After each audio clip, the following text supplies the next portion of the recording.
The place, Annapolis. The time, the last day of my duty tour as Army Liaison Officer to the Naval Academy. The impacts of those 2 years, of great traditions and the tenets of dynamic sea power, these will endure.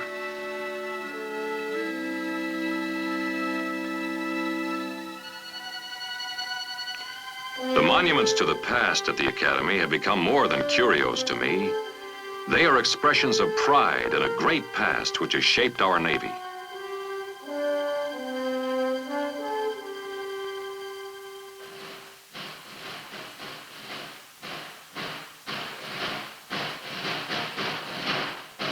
But even more than the past, the present has left me with an overpowering conviction that the United States Navy is as much an expression of this nation's will and its ideals as it is a superb fighting service dedicated to the preservation of those ideals.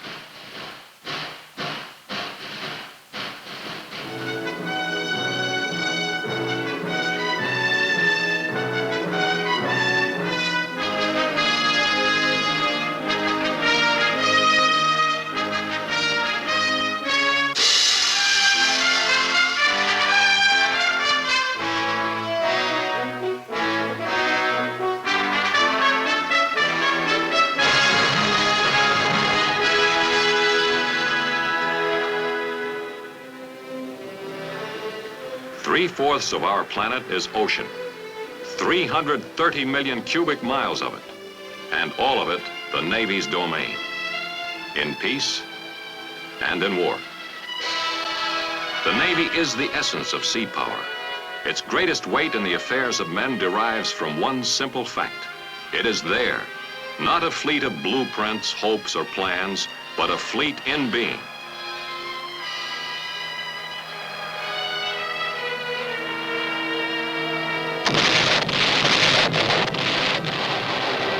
By its very existence, this fleet in being is a deterrent to would-be aggressors who prowl the same oceans with weapons of supersonic death. When we think of the uneasy truce called peace, so frequently assailed by an ideology pledged to our destruction, the reality of the Navy looms larger than ever. This Navy of ours, rooted in the past, is also a Navy capable of meeting the lethal dangers of the present. As the enemy grows stronger with every tick of the atomic clock, so too our Navy gains nuclear sinews daily.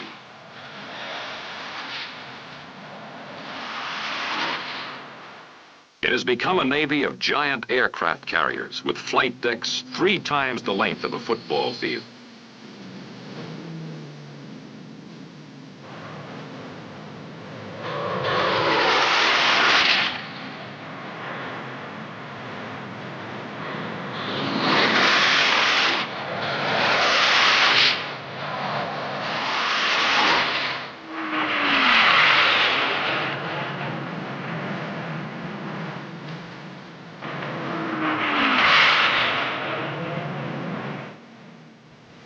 Its ground combat force, the Marine Corps, is an arm of that sea power.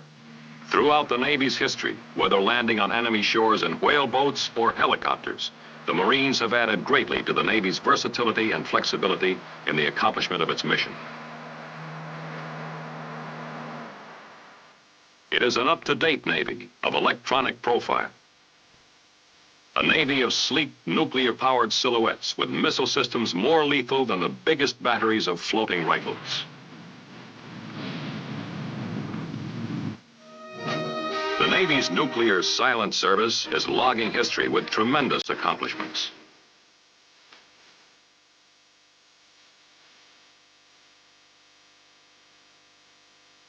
The submarine Nautilus was the first to cross the polar cap under nuclear power beneath the ice.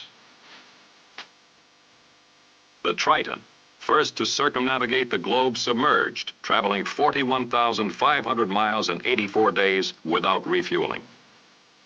The Sea Dragon and the Skate, first to rendezvous at the roof of the world.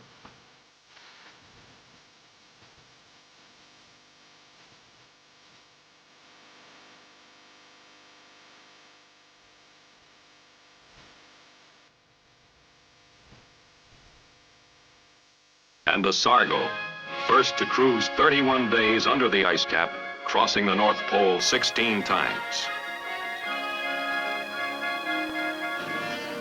Considering the total balance of the Navy, there is an area of might beyond the sum total of its offensive potential. It represents the power to keep the peace. In these days of neither peace nor war, the United States Navy has helped in large measure to stay any aggressor's hand by creating a weapon to serve as a deterrent.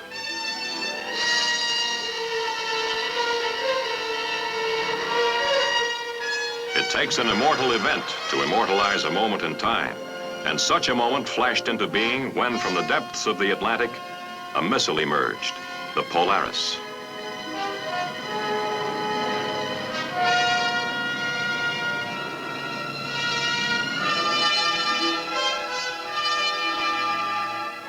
In test shot after test shot, the Polaris has traveled its supersonic 1,500-mile journey to the target, blazing a tribute to the service which brought it into being. With 16 nuclear-tipped Polaris missiles aboard, the nuclear submarine carries more potential destruction than all the bombs dropped during World War II and Korea, a fact for all would-be aggressors to ponder. While the fleet is being reforged on the atomic anvil of our time, its traditions of the past remain a living thing. As the past is prelude to the present, so too the Navy of today and tomorrow sails in the wake of all its yesterdays. If tradition can have a beginning, then surely Captain John Paul Jones epitomized it in his immortal reply to the British offer of surrender. "I have not yet begun to fight." A tradition continued by men like Decatur and Perry, by Farragut and all the men of the Navy, past, present, and future.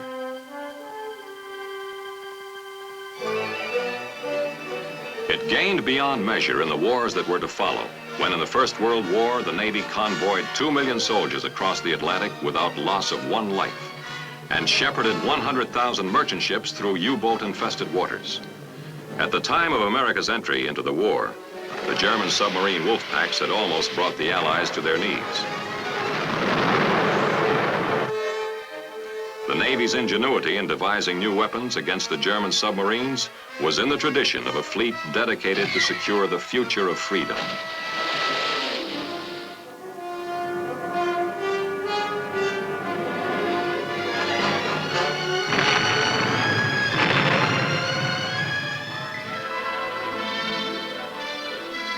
When, for the second time in a generation, war came to America, it was the Navy that took the first staggering blow at Pearl Harbor. Yet it came back with greater honor and power than anyone had thought possible, and surprised the enemy with its audacity against overwhelming odds. In this Second World War, almost lost to tyranny, the Navy fought a two-ocean, two-front war. In the Atlantic, over which millions of American soldiers had to be ferried, Allied lifelines had to be kept open. It was round two against another generation of submarine wolf packs.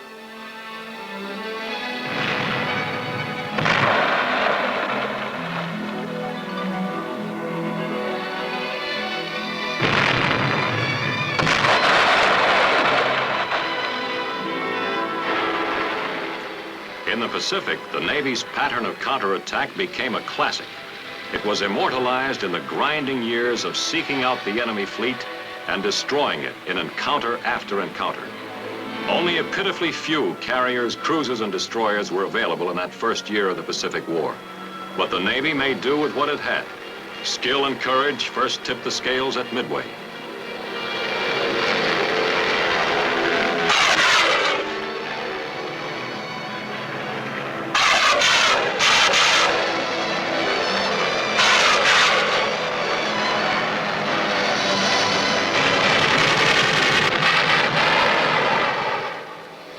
In the Coral Sea, superb combinations of sea and air power spelled disaster to a planned Japanese invasion of Australia.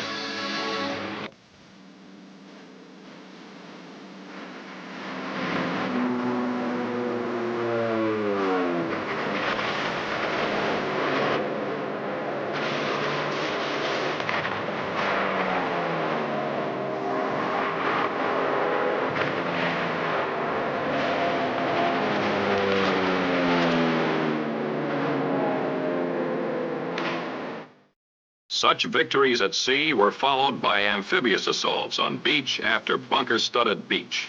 First by the Navy's own ground combat forces, the Marines, and later together with the Army.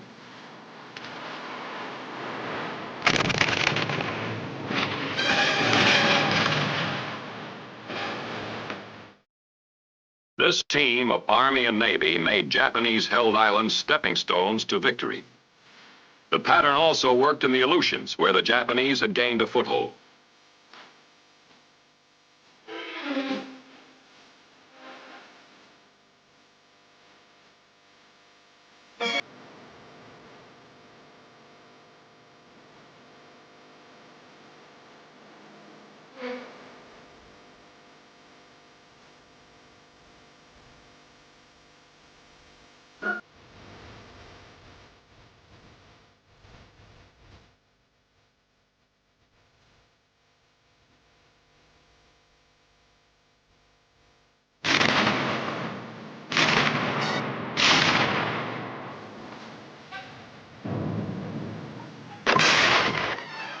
In Leyte Gulf, the same deadly pattern was repeated.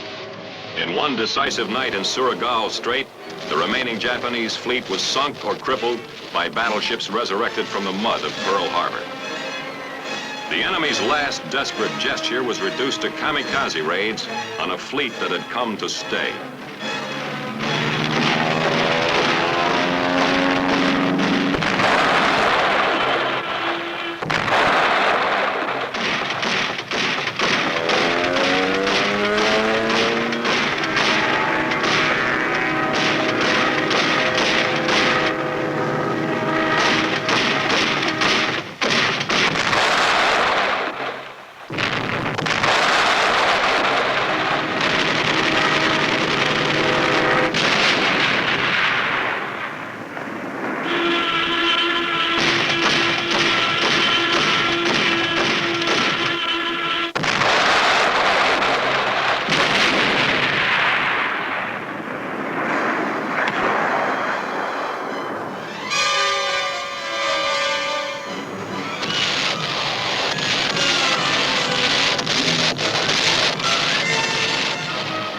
Meanwhile, the pincers of a giant army vice closed on the Japanese in the Philippines and spelled the beginning of the end of the war in the Pacific.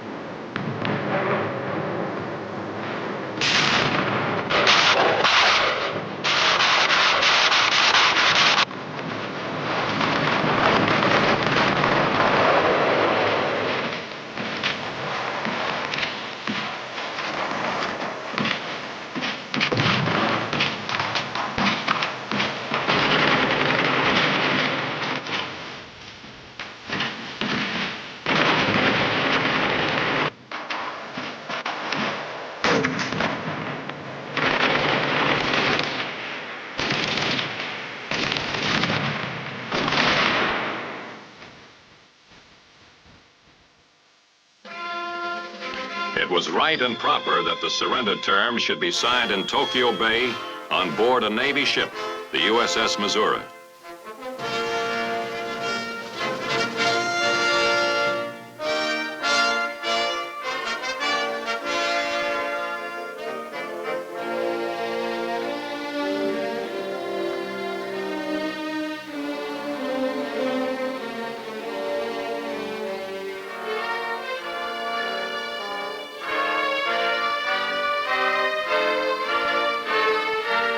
Without the Navy, this moment would never have belonged to history. While the war in the Pacific moved toward its inevitable end, the greatest armada in history crossed the English Channel. Together with the British, the American Navy transported the assault troops to the beaches of Normandy, an operation of incredible complexity. Naval fire made a shambles of German bunkers and batteries in preparation for the assault.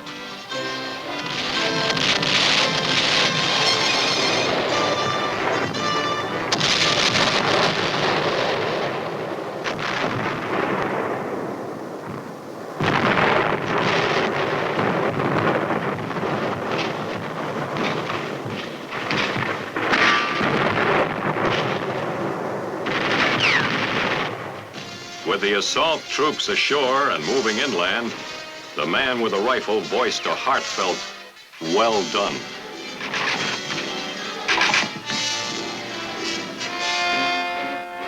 The long tradition lengthened in Korea. First at the Busan perimeter and beyond, when flat tops of the Navy were the only close airfields available.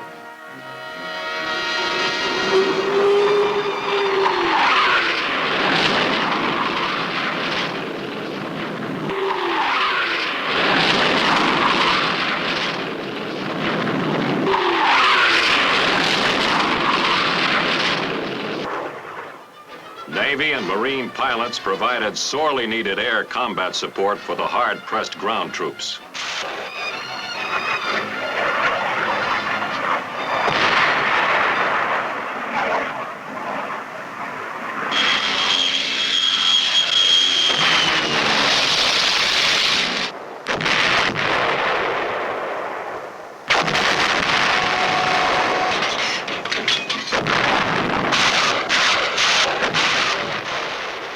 Later, the landing at Incheon changed the course of the war. Without the Navy's command of the sea, there would have been no landing and no envelopment of the North Korean Army.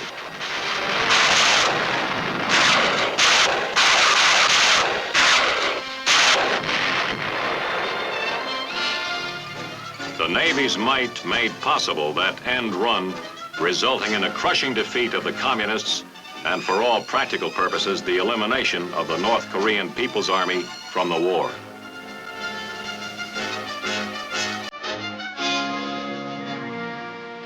If courage in battle is in the naval tradition, then no less is the Navy's fight against obsolescence. In the search for new and better naval weapons and tactics, experimentation and research are a naval constant. It is predicated on one idea: to enable American sea power to carry out the mission assigned to it.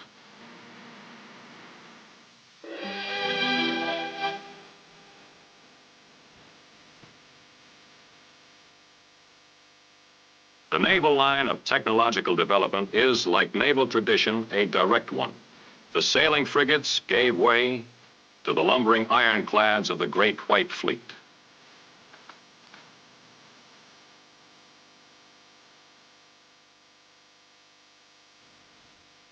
In due time, yesterday's battleships were retired to the mothball fleet and the salvage yard, to be replaced by ships better suited to current needs. In naval technology, nothing is ever absolute. During the years after World War I, the Navy experimented with lighter-than-air aircraft, the Zeppelin. The helium-filled blimps briefly filled a need, and then they too joined the past.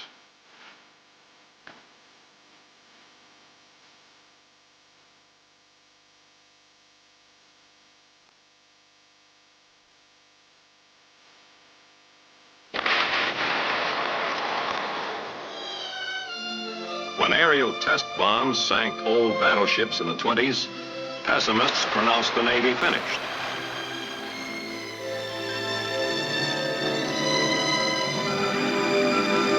Instead, the Navy accepted the airplane as merely another adjunct to sea power. With the advent of the aircraft carrier, it became part and parcel of the fleet and naval tactics. One result of the Navy's early experience with aircraft was dive bombing, developed and perfected in the years between the two world wars. Carrier-based dive bombers became the nemesis of Japanese ships during World War II.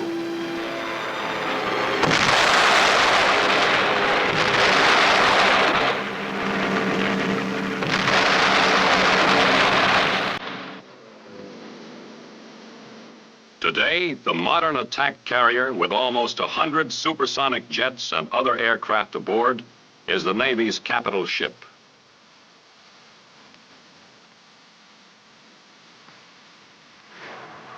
The airplane did not herald the demise of the Navy, but instead extended its capabilities and power.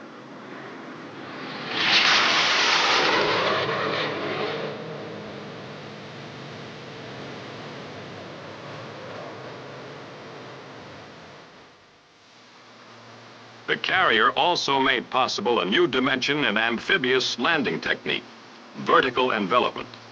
In naval usage, vertical envelopment is landing ground troops by helicopter behind enemy lines in the amphibious assault.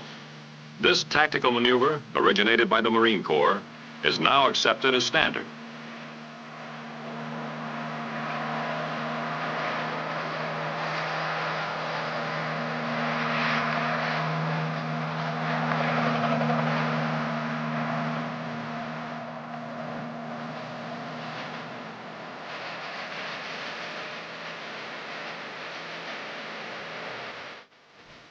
Underwater demolition is an important phase of naval operations. Frogmen like these in training can be released from submarines in enemy waters to plant demolitions or neutralize enemy obstacles.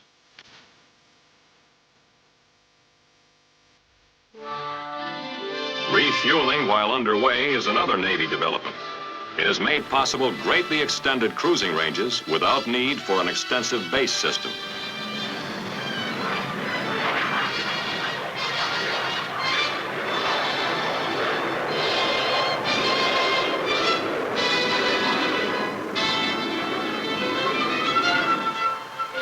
One of America's earliest contributions to sea power was the submarine, a weapon which had and will continue to have tremendous impact.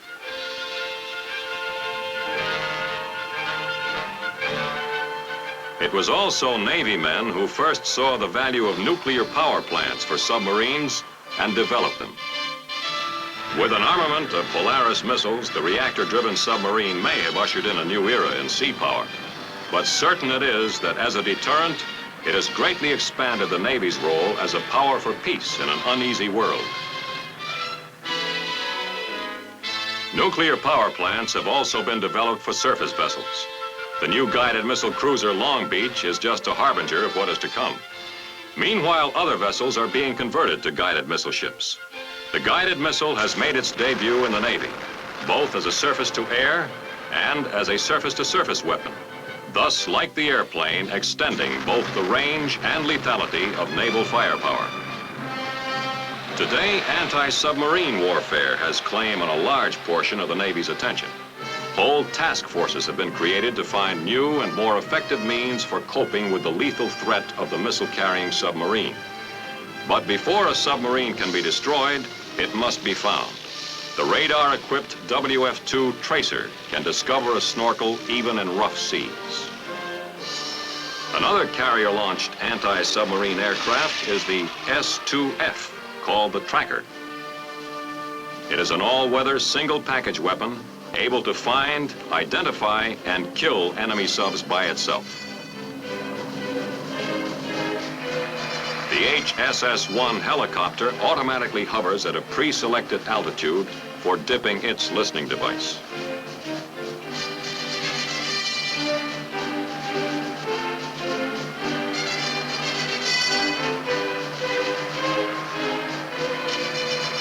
It carries depth charges and homing torpedoes and can act as a sub-killer or guide surface vessels in for the kill.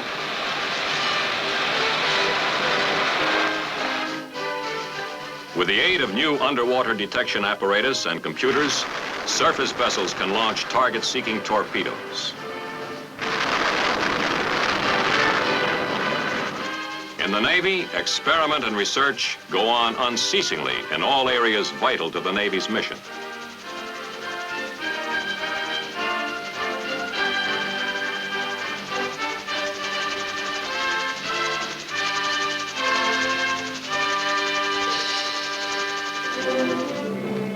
That mission also includes the exploration of Antarctica. The Navy ships have become an almost fixed feature on the frozen wastes of a new continent on the bottom of our planet.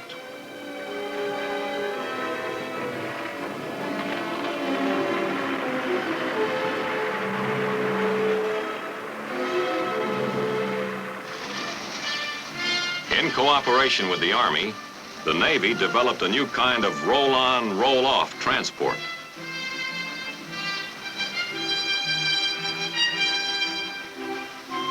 These ships accept entire vehicles with their loads, either from shallow draft lighters at sea or from a pier. At the overseas port, the vehicles roll off under their own power, saving time and effort by eliminating unloading and again loading the cargo at the destination for land transport.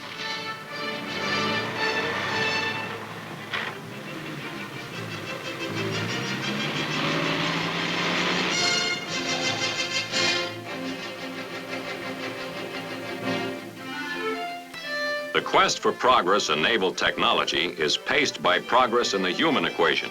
As always, the new is only as good as the men who use it.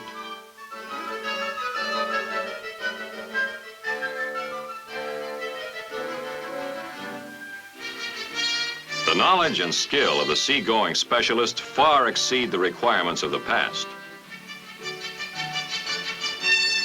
The Navy sailor today must be expert in skills ranging from computer mathematics through nuclear reactor lore and temperament, the mechanics of inertial guidance systems, to ability to distinguish one presence in the sea from the many, the presence of the deadly fish, the sub. The aircraft carrier has added a host of new and intricate skills to the naval roster never dreamed of in the Navy of yesteryear.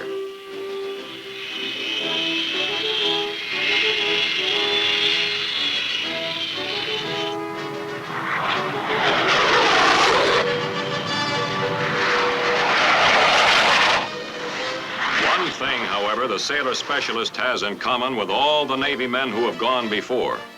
He is, first and last, a fighting man.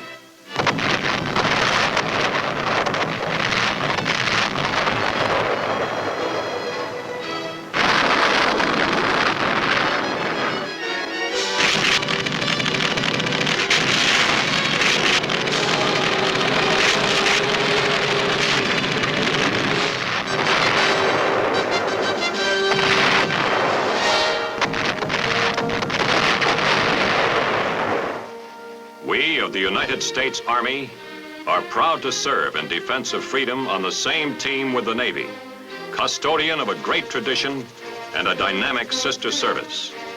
We salute the United States Navy.